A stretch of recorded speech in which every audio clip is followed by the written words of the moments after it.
सृष्टिखंड श्री गंगा जी की महिमा और उनकी उत्पत्ति।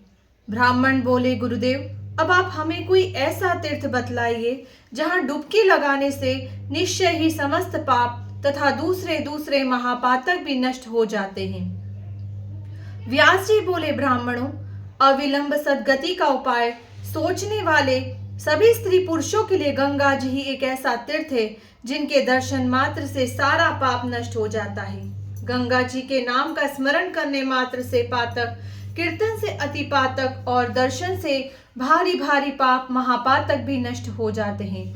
गंगा जी में स्नान, जलपान और पितरों का तर्पण करने से महापातकों की राशि का प्रतिदिन क्षय होता रहता है। जैसे अग्नि का संसर्ग होने से रुई और सूखे तिनके क्षण भर में भस्म हो जाते हैं, उसी प्रकार गंगा जी अपने जल का स्पर्श होने पर मनुष्यों के सारे पाप एक ही क्षण में दग्ध कर देती है।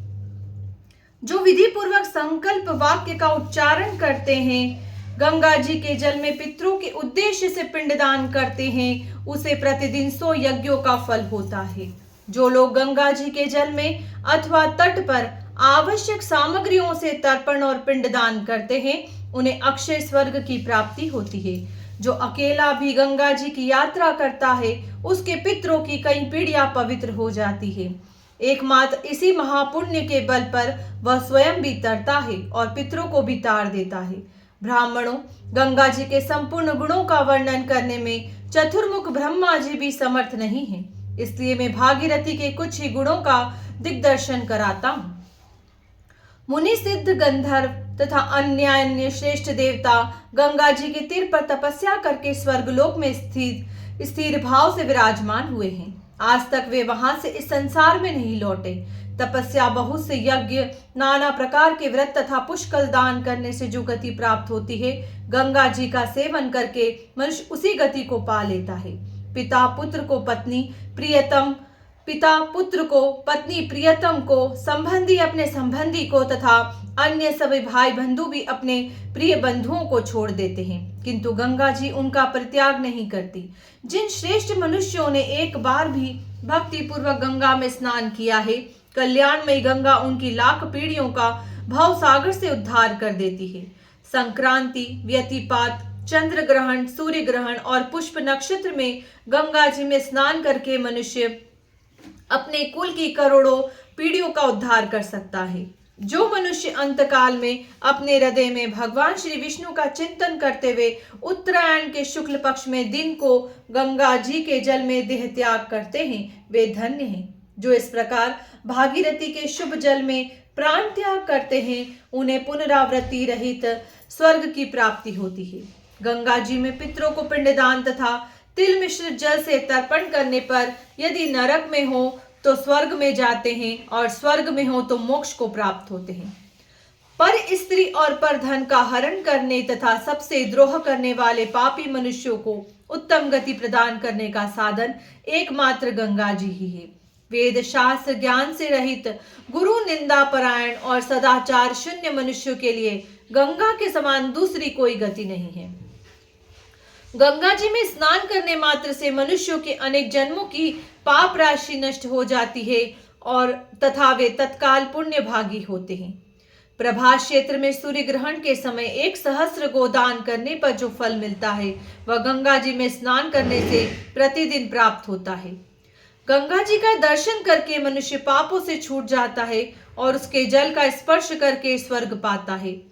अन्य कार्य के प्रसंग से भी गंगा जी में गोता लगाने पर वे मोक्ष प्रदान करती है। गंगा जी के दर्शन मात्र से पर धन और पर स्त्री की अभिलाषा तथा पर धर विषयक रुचि नष्ट हो जाती है। अपने आप जो कुछ मिल जाए उसी में संतोष करना, अपने धर्म में प्रवृत्त रहना तथा संपूर्ण प्राणियों के प्रति समान भाव रखना, ये सद्गुण गंगा जी में स्नान करने वाले मनुष्य के हृदय में सब स्वभावतः उत्पन्न होते हैं। जो मनुष्य गंगा जी का आश्रय लेकर सुखपूर्वक निवास करता है, वही इस लोक में जीवन मुक्त और सर्वश्रेष्ठ है। उसके लिए कोई कर्तव्य शेष नहीं रह जाता। गंगा जी में या उनके तट पर किया हुआ यज्ञ, दान, तप, जप, श्राद्ध और देव पूजन प्रतिदिन कोटि कोटि गुना अधिक फल देने वाला होता है। अपने जन्म नक्षत्र के दिन गंगा जी के संगम में स्नान करके मनुष्य अपने कुल का उद्धार कर देता है। जो बिना श्रद्धा के भी पुण्य सलीला गंगा जी के नाम का कीर्तन करता है वह निश्चय ही स्वर्ग का अधिकारी है। वे पृथ्वी पर मनुष्यों को, पाताल में नागों को और स्वर्ग में देवताओं को तारती है। जानकर या अनजान में, इच्छा से या अनिच्छा से गंगा में मरने वाला मनुष्य स्वर्ग और मोक्ष को भी प्राप्त करता है। सत्वगुण में स्थित योग युक्त मनीषी पुरुष को जो गति मिलती है वही गंगा जी में प्राण त्याग वाले देहधारियों को प्राप्त होती है। एक मनुष्य अपने शरीर का शोधन करने के लिए हजारों चंद्रायण व्रत करता है और दूसरा मनचाहा गंगा जी का जल पीता है। उन दोनों में गंगा जल का पान करने वाला पुरुष ही श्रेष्ठ है। मनुष्य के ऊपर तभी तक तीर्थों, देवता और वेदों का प्रभाव रहता है जब तक कि वह गंगा जी को नहीं प्राप्त कर लेता। भगवती गंगे, वायु देवता ने स्वर्ग, पृथ्वी और आकाश में 3.5 करोड़ तीर्थ बतलाए हैं। वे सब तुम्हारे जल में विद्यमान हैं। गंगे, तुम श्री विष्णु का चरणोदा होने के कारण परम पवित्र हो। तीनों लोकों में गमन करने से त्रिपथगामिनी कहलाती हो। तुम्हारा जल धर्ममय है, इसलिए तुम धर्म द्रवी के नाम से विख्यात हो। जानवी, मेरे पाप हर लो। भगवान श्री विष्णु के चरणों से तुम्हारा प्रादुर्भाव हुआ है। तुम श्री विष्णु द्वारा सम्मानित तथा वैष्णवी हो। मुझे जन्म से लेकर मृत्यु तक के पापों से बचाओ। महादेवी भागीरथी, तुम श्रद्धा से शोभायमान रज कणों से तथा अमृतमय जल से मुझे पवित्र करो। इस भाव के 3 श्लोकों का उच्चारण करते हुए जो गंगा जी के जल में स्नान करता है वह करोड़ों जन्मों के पाप से निसंदेह मुक्त हो जाता है। अब मैं गंगा जी के मूल मंत्र का वर्णन करूंगा जिसे साक्षात श्री हरि ने बतलाया है। उसका एक बार भी जप करके मनुष्य पवित्र हो जाता है तथा श्री विष्णु के श्री विग्रह में प्रतिष्ठित होता है। वह मंत्र इस प्रकार है। ओम नमो गंगाय विश्व रूपिणी नारण्ये नमो नमः। भगवान श्री नारायण से प्रकट हुई विश्व रूपिणी गंगा जी को बारंबार नमस्कार है। जो मनुष्य गंगा तीर की मिट्टी अपने मस्तक पर धारण करता है वह गंगा में स्नान के बिना ही सब पापों से मुक्त हो जाता है। गंगा जी की लहरों से सट कर बहने वाली वायु यदि किसी के शरीर का स्पर्श करती है तो वह घोर पाप से शुद्ध होकर अक्षय स्वर्ग का उपभोग करता है। मनुष्य की हड्डी जब तक गंगा जी के जल में पड़ी रहती है उतने ही 1000 वर्षों तक वह स्वर्गलोक में प्रतिष्ठित होता है। माता, पिता, बंधु बांधव, अनाथ तथा गुरुजनों की हड्डी गंगा जी में गिरने से मनुष्य कभी स्वर्ग से भ्रष्ट नहीं होता। जो मानव अपने पितरों की हड्डियों के टुकड़े बटोर कर उन्हें गंगा जी में डालने के लिए ले जाता है वह पग पग पर अश्वमेध यज्ञ का फल प्राप्त करता है। गंगा तीर पर बसे हुए गांव, पशु, पक्षी, कीड़े मकोड़े तथा चर अचर सभी प्राणी धन्य हैं। विप्रवरों, जो गंगा जी से 1 कोस के भीतर प्राण त्याग करते हैं वे मनुष्य देवता ही हैं। उससे बाहर के मनुष्य इस पृथ्वी पर मानव हैं। गंगा स्नान के लिए यात्रा करता हुआ यदि कोई मार्ग में ही मर जाता है तो वह भी स्वर्ग को प्राप्त होता है। ब्राह्मणों, जो लोग गंगा जी की यात्रा करने वाले मनुष्यों को वहां का मार्ग बता देते हैं उन्हें भी परम पुण्य की प्राप्ति होती है और वे भी गंगा स्नान का फल पा लेते हैं। जो पाखंडियों के सत्संग से विचार शक्ति को खो बैठने के कारण गंगा जी की निंदा करते हैं वे घोर नरक में पड़ते हैं तथा वहां से फिर कभी उनका उद्धार होना कठिन है। जो सैकड़ों योजन दूर से भी गंगा स्नान करता है वह सब पापों से मुक्त हो श्री विष्णु लोक को प्राप्त होता है। जो मनुष्य कभी गंगा जी में स्नान के लिए नहीं गए हैं वे अंधे और पंगु के समान हैं। उनका इस संसार में जन्म लेना व्यर्थ है। जो गंगा जी के नाम का कीर्तन नहीं करते वे नराधम जड़ के समान हैं। जो लोग श्रद्धा के साथ गंगा जी के महात्म्य का पठन पाठन करते हैं वे धीर पुरुष स्वर्ग को जाते हैं और पितरों तथा गुरुओं का उद्धार कर देते हैं। जो पुरुष गंगा जी की यात्रा करने वाले लोगों को राह खर्च के लिए अपनी शक्ति के अनुसार धन देता है उसे भी गंगा जी में स्नान करने का फल मिलता है। दूसरे के खर्चे से जाने वाले को स्नान का जितना फल मिलता है उससे दुना फल खर्च देकर भेजने वालों को प्राप्त होता है। इच्छा से या अनिच्छा से किसी के भेजने से या दूसरे की सेवा के मीत से भी जो परम पवित्र गंगा जी की यात्रा करता है वह देवताओं के लोक में जाता है। ब्राह्मणों ने पूछा, व्यास जी, हमने आपके मुंह से गंगा जी के गुणों का अत्यंत पवित्र कीर्तन सुना। अब हम यह जानना चाहते हैं, गंगा जी इस रूप में प्रकट हुई, उनका स्वरूप क्या है तथा वे क्यों अत्यंत पावन मानी जाती है। व्यास जी बोले, द्विजवरों, सुनो, मैं एक परम पवित्र प्राचीन कथा सुनाता हूँ। प्राचीन काल की बात है। मुनिश्रेष्ठ नारद जी ने ब्रह्मलोक में जाकर त्रिलोक पावन ब्रह्मा जी को नमस्कार किया और पूछा, तात, आपने ऐसी कौन सी वस्तु उत्पन्न की है जो भगवान शंकर और श्री विष्णु को भी अत्यंत प्रिय हो तथा जो भूतल पर सब लोगों का हित करने के लिए अभिष्ट मानी गई हो। ब्रह्मा जी ने कहा, बेटा, पूर्व काल में सृष्टि आरंभ करने समय मैंने मूर्तिमती प्रकृति से कहा, देवी, तुम संपूर्ण लोकों का यदि कारण बनो, मैं तुमसे ही संसार की सृष्टि आरंभ करूंगा।